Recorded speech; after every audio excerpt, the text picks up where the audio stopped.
when I do start to talk about Romano issues in Europe and the plight, well, you're American. What do you know? How do you know about their plight?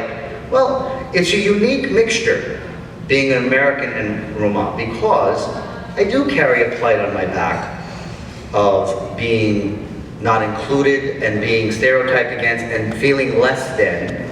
And I also have the wonderful assets of this country and even the bad history of this country that we can learn from, which I'll share. But before I begin, I'd like to tell you how I came up with this concept of the Romani Media Initiative, because I think it's important, and I'll get to why. It's a set of circumstances. It started, believe it or not, 100 years ago when my family came to the United States. They came from Eastern Europe. And I like to call my family the Hollywood Gypsies. And the reason why I say that is because we carry a lot of stereotypes that most of you see in movies and TV. My father never had a 9-to-5 job. My mother told fortune. Her mother before her told fortune, and her mother told her fortune, and I think we can trace that back to India. And some people say the 3 wise men, but that's like another story. But the biggest trait that we carried is we didn't go to school. I didn't go to school, I didn't care to go to school. I went up to the 1st, 2nd, 3rd grade, you learn how to read and write, and then you move on. And you go on to being a Romani. And you accept the Gage as the other. Even though they accept us as the other, we accept them as the other. We try to interact with Gage for business purposes and the enlightened community, because I'm from a community of Dabarimos, which is fortune telling, you call it. We feel that's a carnival word and a little bit insulting. Just as insulting as gypsy, we call it Dabarimos. Okay? So growing up, a Romani child was fun. I didn't have to go to school. It was great. You know, who wouldn't want to do that? But when I was 22, that all ended, the fun of being a Romani child, and I was married, I had 2 children, and I had adult responsibilities. And part of that responsibility was taking care of my mom. And my mom was diagnosed with schizophrenia when I was very young. And I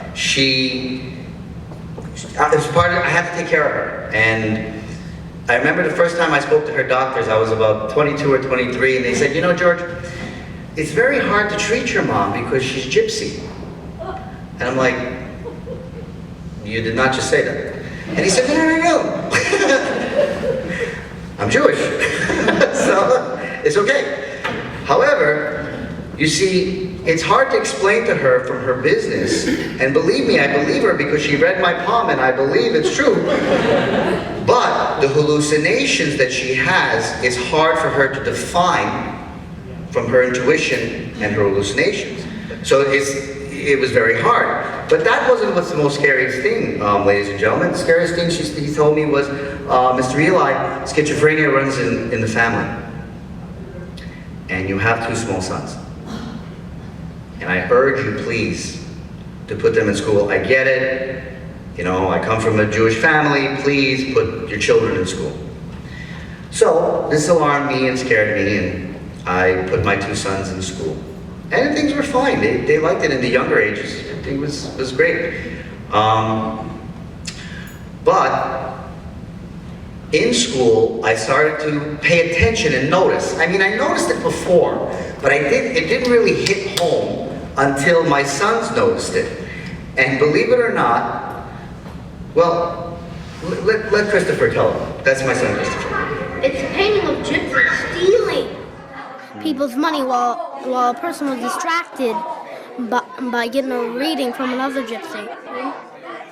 Did you tell them that you were a gypsy? Hell no. Why? If I told them, read, they'll freak out. What would they do? They'll probably kill me. Why would they kill you? I'm one of them. They'll probably think I'm pickpocketing somebody already. I didn't know it then, ladies and gentlemen, but this was the first step to this very evening tonight, this. So, this was happening more and more in school in Westport, Connecticut. And my older son, Alex, by the way, they're both old and they all have their children of their own, just so you know, I'm a grandfather. So, my older son, Alex, thought the word gypsy meant thief because he didn't know, he thought the very word meant thief. So, they started to ask me, Dad, what does it mean? And I didn't know what to tell them. I told you what I knew. I knew that we had very strong spiritual beliefs that we had to stick to. And that's beyond that, that's all I really knew. So, this was at the end of the school year, and I had 2 months and a camcorder, as you can see. So I said, you know what, let me ask my family and friends. Let me ask them, and it'll be a fun project, and I can sort of maybe make a little movie out of it. So, that 2 months passed, and 10 years later, that was the result of this film called Searching for the Fort Nell, which you will all receive tonight as my gift to you. This summer project that learned 10 years into this film that I've created and I made for myself and by myself. I applied for grants and stuff like that. I never got any. I don't believe in free money. It's an American thing. And I did it myself. But when you make a film, a little bit of film stuff, we have some film people here, especially documentary, you have to search for images, books, things to portray your point. And I wanted this to be positive for my sons. But the interesting is, now remember, 10 years, I searched archives, things for positive images, positive stories about Juan and my people, and I would have rather searched for the Holy Grail because it would have been easier. It was impossible to find. Now on local levels, you would find like little stories of people that would rise above. And what was interesting, I found Juan that were successful and were role models. However, they were, and I hate to use this term, forgive the term, they were closeted. They did not want to say that they're wrong because they didn't want to stigmatize them. And there's a few you recognize in the audience tonight, so that don't want to say who you really are. But that's okay. I get it. I totally get it. For an example, this photograph that Christopher showed you, or painting, the museum paid $10 million for it, 1991.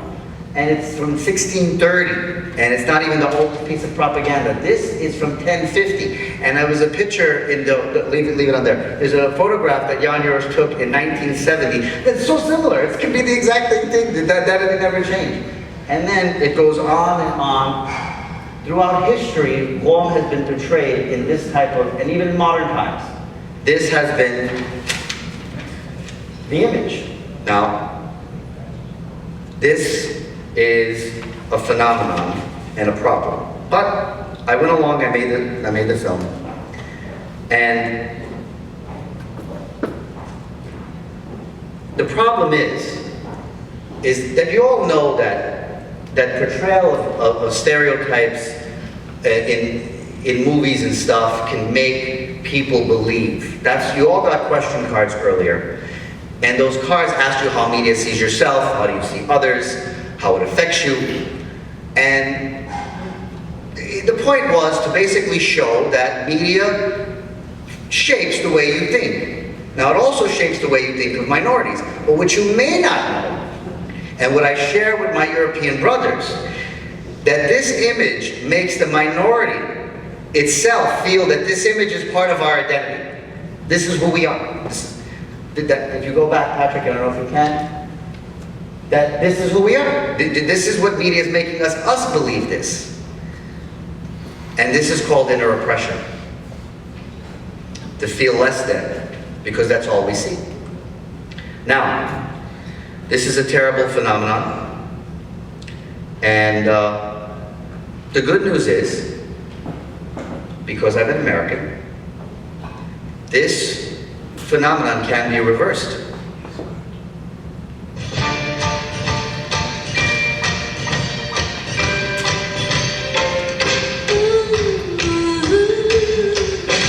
Multi artists, Sidney Poitier, were the driving force behind the civil rights movement. These role models marched and supported their community. But my favorite anecdote is a story that Ms. Winfrey told, and I like to say this, that this might have been her first aha moment. She says a story that she used to go with her mom, who was a maid, to clean houses, and she got to see the Ed Sullivan Show one time, and she seen Diana Ross for the first time on television. And she was confused, and then at the same time she was so happy, because she thought that the natural condition for an African American was to be, please forgive me for saying, either a bus driver or a maid. She never knew that you can actually have a fancy gown and be anything else.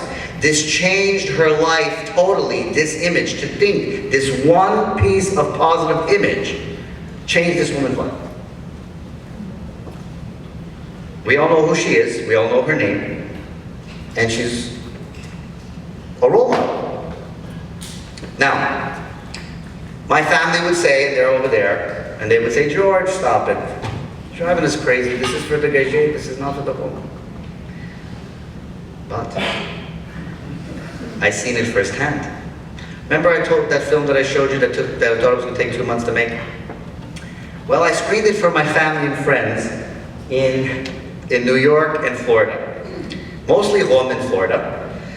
And after the screening, I think it was their aha moment. I started a spark in them. They were all coming up to me and saying, George, I wanted to put my sons in school, and I should have, and the film was amazing, and I wanted to open up a cleaners, and some guy told me about that he was trying to buy a laundromat and telling me how to buy a laundromat, and I'm like, I don't know how to buy a laundromat. But the point is, he felt he could do something once he seen the film that I did.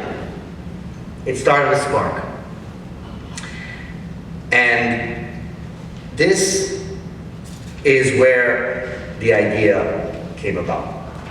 How media can do that. Now, consider, if a single documentary made as a hobby, more than anything else, could have such an effect on the Roma people, imagine what an entire art movement can do.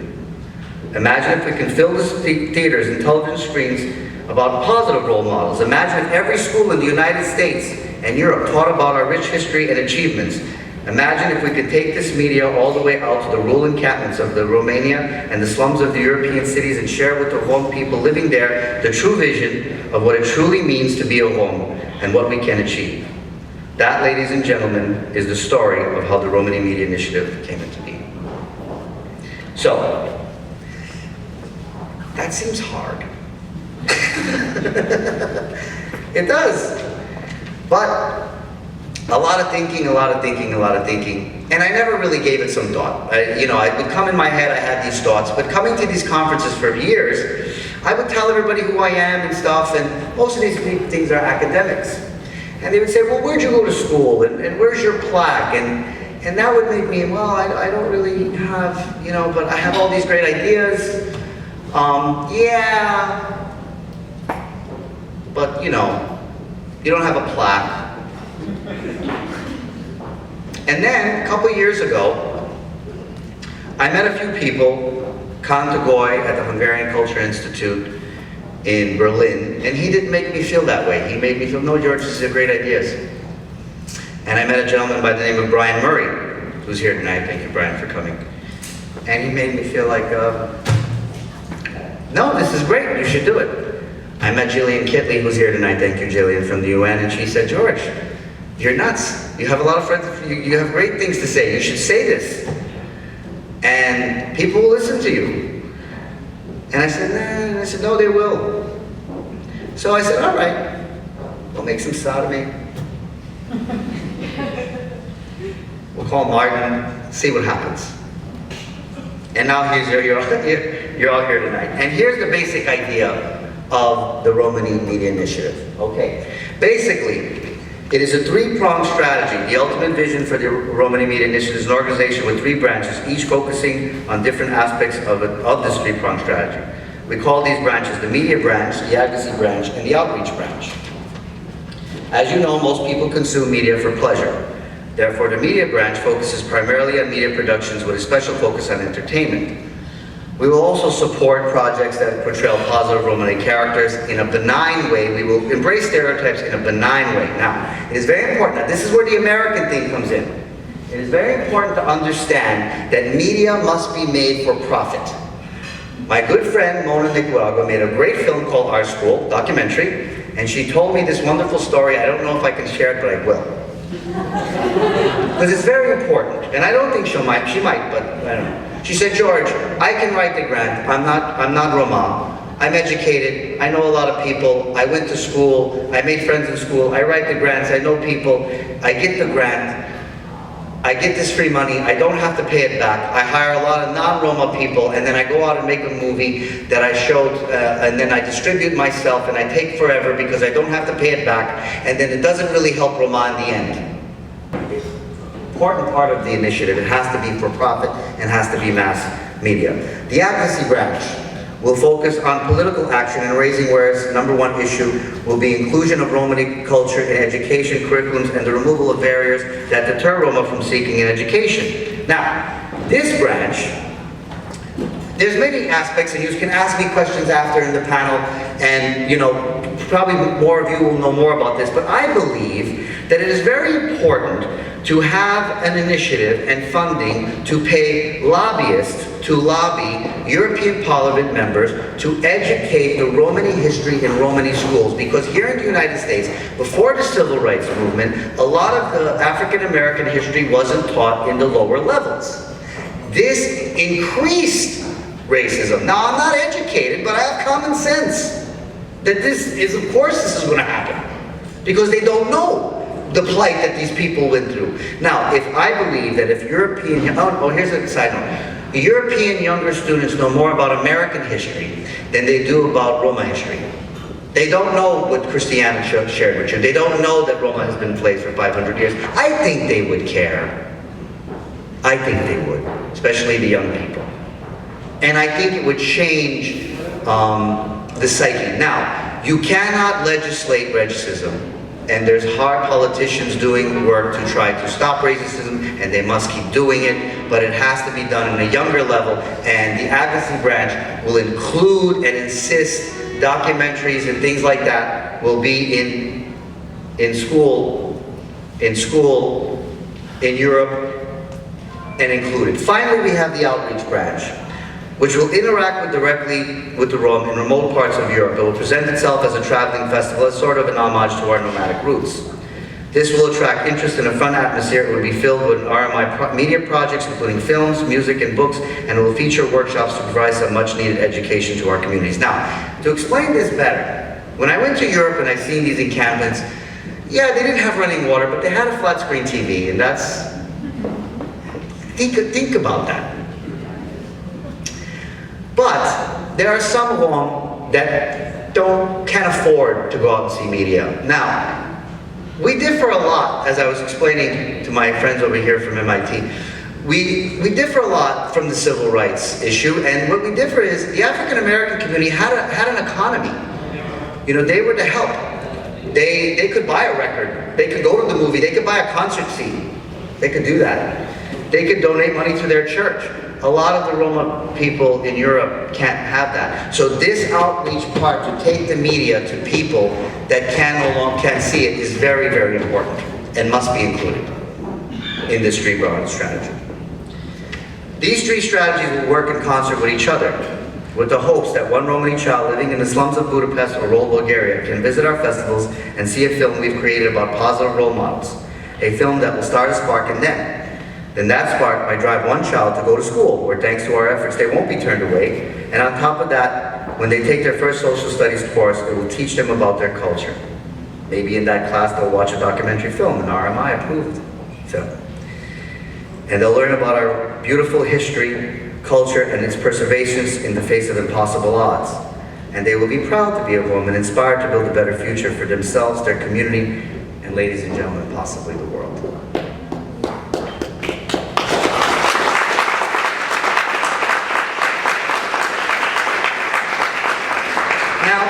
That's our vision for the future, and it still sounds kind of hard. Now, along with my very small team, who I want to thank tonight, Patrick Wiley, thank you very much, Daniel Arias, Megan, thank yous for helping, thanks for believing in all of this. Again, Brian and Jillian believing in me to come out and say what I feel. But my company is a very small grassroots company, and what are we doing today? Well, I'm still distributing Searching for the Fourth Nail, and I'm very proud to say that it's in major universities like NYU, Stanford University, and a lot of others. I don't know, he knows, but we're doing that. Also, we're working as consultants for movies and TV shows that are being produced today. We have this TV show that I've worked vigorously on consulting with the producers called Arranged, about a Romani family that has an arranged marriage. Now please, pay attention. We worked with Danny, who's here tonight, and the family's here tonight. Thank you for coming, Millers and Danny. We insisted that they carry the word Romani, and we went in there and said, we want you to use the word Romani, and we want you to do this, and we don't want you to do that. And they're like, dude, okay. We'll do that, Danny, am I right? It's like, yeah, not a problem. We don't really care, you gypsies. We care about the arranged marriages. That's what's important. And look, we're going to put them with other people. And then the Millers came up to me because, you know, they trust me. I don't know why. And they said, George, what should I do? I said, look, you're being included with other people. This is an RMI-approved project. And you're being real, and it's what we need to do. We need to embrace producers, Hollywood filmmakers, that it's okay, they can still make money. Danny's gonna make a lot of money. From my mouth to God's ears. And it's a great show, it's on FYI, please check it out. It's on tonight. It's on tonight, by the way, yes. And there's the Millers are here tonight, you can get their autographs later. No, please turn it on. It's actually But what I'm most proud of, and you gotta bear with me here, is a book of a young adult fantasy series I've created, similar to Harry Potter and the Hunger Games. The hero of our story is Milo, a Romani boy who lives in the slums of Berlin. He lives a very typical life, very stereotypical, some might consider dangerous, until he meets two American teenagers on a trip to Berlin. Now, as all American teenagers do, they find an ancient relic and release a great evil upon the world. And it is up to Milo and his ancient wisdom of mysticism that I learned when I was very young to help them solve this problem. Now, wait a minute, George, that sounds very stereotypical. Yeah, you're right, and it sounds a little dangerous. Now, consider for a moment that it is dangerous, but it's benign. And I have to talk back about the image that's already out there. Patrick? This is The Hunchback of Notre Dame. Great film, showed all around the world. Hemlock Grove, and My Big Fat Gypsy Wedding. Now, my mother used to say in her very gypsy voice, she used to talk normal, by the way, to us, but then when she would go in the reading room, she would talk like this. And she used to say, George, money is the root of all evil. And then I learned when I grew up, and I often tell my clients, that the love of money is the root of all evil, but money can do good things. Now, The Hunchback of Notre Dame, I loved it, my kids love it, now my grandkids love it. It made $400 million at the box office. Okay? It made $800 million to date. Hemlock Grove is on its third season, and each season is $20 million. And My Big Fat Gypsy Wedding is making a lot of money for the BBC International, and America's TLC. Now, there's another thing you might be surprised. The Alchemist. Well, what does The Alchemist have to do with... Well, I'll tell you. I learned every spiritual thing in this book before it came out. The Alchemist is a very, very Romani parabolistic book.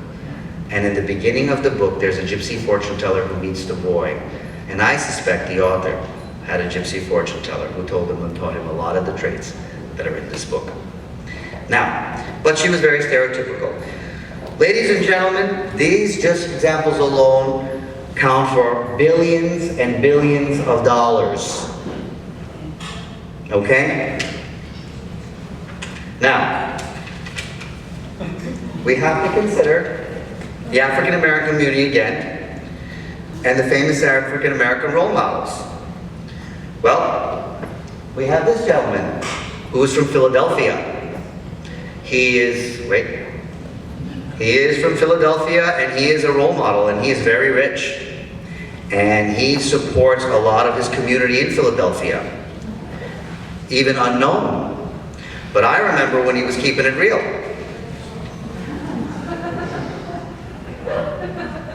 when he was the Fresh Prince of Bel-Air. Now, Patrick, leave that in for a minute. I talked to Patrick. Patrick, we got to put all the images, we got to put the other things in the shows. He said, nah, yeah, you don't have to, but there's many, even Oprah Winfrey herself. I don't know if some of you, I'm old enough to remember when the Oprah Winfrey show first began. It was Jerry Springer. It literally was Jerry Springer. And she was the ringleader, and I mean, we can go on and on. Whoopi Goldberg, they owned their image.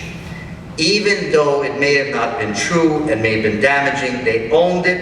And once they owned it and received and became role models and had a building standing audience. A quick note about the Fresh Prince of Bel-Air. In the first year or two of the Fresh Prince of Bel-Air, they embraced every African-American stereotype known at the time. And then once they were number 7 in the Nielsen ratings, oh, they talked about racism and the riots and Rodney King because they had a captive audience. This is part of the strategic plan for change of the Romani Media Initiative, to have a board members to think about these things. Now, fortunately for Will Smith, ladies and gentlemen, he was the executive producer of the show, and many of the people at NBC were African Americans. Now, as to date, the images that I showed you, billions and billions of dollars, and like what Mona said earlier, my friend Mona Nicaragua, no Roma person benefited from this image, financially at least. Okay? I worked on a film with Jasmine Dalal, and I was sharing this to you, and I worked on it for years, and I never got paid. She got paid. She's a good friend of mine. I'm not saying that she should have paid me or anything like that. No hard feelings. But the point has to be said. We have to start owning the image that they created, and this is part of the way we can sort of pay for things and become role models. Because I had a unique circumstance that I came to this idea. My mother got sick, I put my kids in school, yada, yada, yada, da, da, da, da. Kind of like The Alchemist. So, there's many millions of Hmong that have ideas like me, that want to do things, but they didn't have this unique circumstance. Now, I met a good friend of mine in Romania, and he goes, George, I want to tell you a story. I want to tell you the first time I was discriminated against, and I was 3 years old, and I said, you can remember that far back? And he says, yes, because it was my mother. She told me I'm a gypsy and I'm never going to amount to anything. This is in rural Romania. And I laughed. And he said, why are you laughing? He said, my mother said the same thing. And that was in America, in New Jersey. So we do carry this inner oppression. Now, I'm here to share with you, and it takes a lot of courage to do it. To come up here and talk to you people, because Romani people feel less than. And this is why, what Christiana said, it's hard for the ones that succeed and go out to say it, because they don't want people to see them differently, and that'll affect their progress, basically. But I had to do it. Oh, by the way, that friend of mine is a European parliamentary today. His name is Filmmaker. So, but he had a unique circumstance. My friends that are succeeded have a unique circumstances. There's millions that don't, and don't have the resources, and don't have the role models. I know I didn't, to take them out of this. So I believe with all my heart that without something like this, it's just going to be a higher mountain to climb for us. And the population is getting larger, and there's more hate growing in Europe. And what I fear is either one or two things happen. Now remember, I'm going to say it again, I didn't have further education, I didn't study psychology and math, but you have 40 million people with the World Bank that says in the year 2025, that is largely uneducated and largely feels this included, you're going to have an economic problem in Europe. So I feel that something like this is imperative. Very, very important. But why did I bring you all here? Because I'm just a gypsy from New Jersey. And I need help. And I need to start sparking you all. And with that, I'd like to thank you for coming. And please think about what I said and help me with this panel. And if you have any ideas of how we can get this vision into reality and not just talk. I've heard Hillary Clinton talk about this twice. I love her, I'm gonna vote for her. But it's just talk.